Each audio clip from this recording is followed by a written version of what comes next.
सभी को नमस्कार। प्रत्येक वर्ष 21 जून को हम अंतर्राष्ट्रीय योग दिवस मनाते हैं।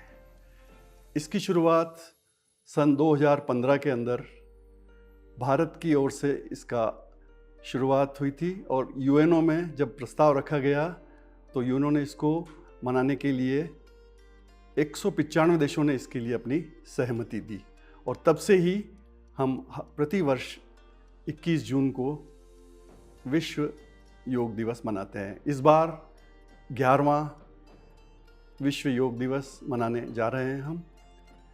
इस अवसर पर मैं यही कहना चाहूँगा कि प्रत्येक व्यक्ति को अपने जीवन में योग को उतारना चाहिए।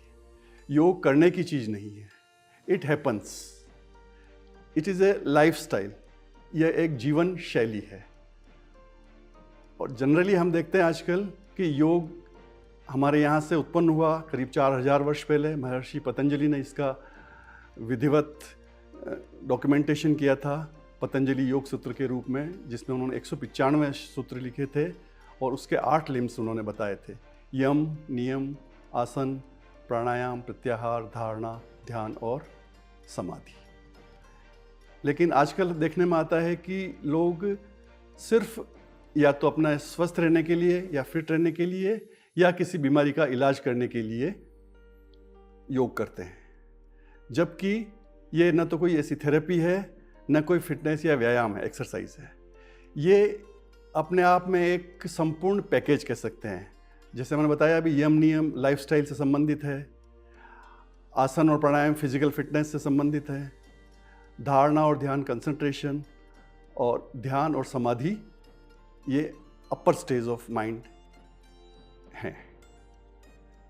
तो हम देखते हैं कि हर आदमी स्वस्थ रहना चाहता है, तो उसके लिए जीवन में उसको योग को उतारना होता। क्योंकि मैं योग से कई वर्षों से जुड़ा हुआ हूँ, इसलिए मैंने ये पाया है कि जो लोग नियमित योग करते हैं उनका physical, mental, emotional and spiritual, चूँकि स्वास्थ्य को हम 4 भागों में बांटते हैं।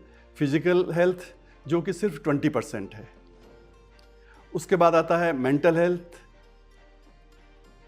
उसके बाद आता है आपका इमोशनल हेल्थ एंड लास्ट में स्पिरिचुअल, जिसको हम आध्यात्मिक कहते हैं।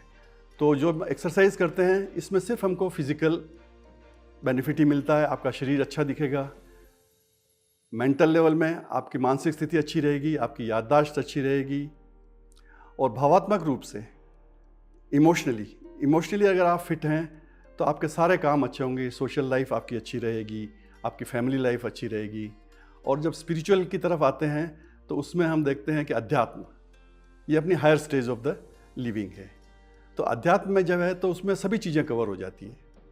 तो प्रतिदिन आदमी को 4 चीज़ें जरूर करनी चाहिए।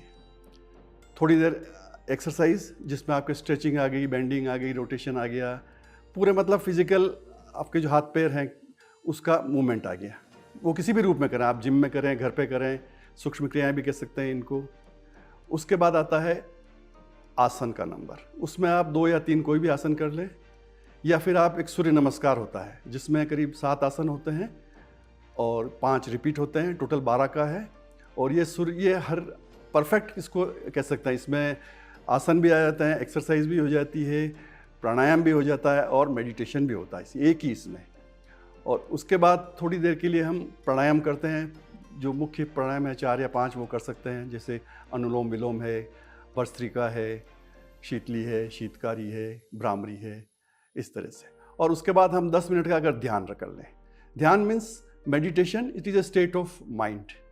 और देखा जाए तो नॉर्मल लाइफ में हम ध्यान करते ही हैं, राइट फ्रॉम द बिगनिंग। सुबह जब उठते हैं तब से रात तक, कई बार अनजाने में। जैसे आप लोग भी काम कर रहे हैं ऑफिस में, तो आप 3 घंटे आपको कहाँ निकल पता नहीं लगता, क्यों? आप पूरे इन्वॉल्व हो जाते हैं उसमें, एकाकार हो जाते हैं। तो विचार शून्य, मतलब एक ही चीज़ पे कंसंट्रेट होना, यही अपने आप में ध्यान होता है। हमारे शरीर के जो 5 कोश हैं, अन्नमय, मनोमय, प्राणमय, विज्ञानमय और आनंदमय, तीनों आते हैं माइंड, बॉडी एंड सोल। इनका जब सिंक्रोनाइजेशन रहता है तभी हम फिट रह पाते हैं। और लास्टली हमारा जो शरीर है, प्रकृति जिसको बोलते हैं अपन, वो 3 तरह की होती है: वात, पित्त और कफ।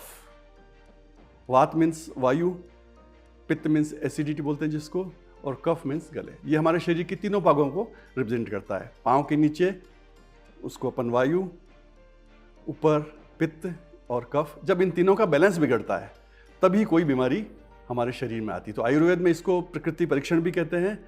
तो इस तरह से जब इनका बैलेंस ठीक रहता है तो हम स्वस्थ रहते हैं। तो इस अवसर पर मेरे का यही कहना है कि ज़्यादा से ज़्यादा योग को अपनाएं, यौगिक लाइफ को अपनाएं और स्वस्थ रहें, मस्त रहें। जय हिंद, जय भारत।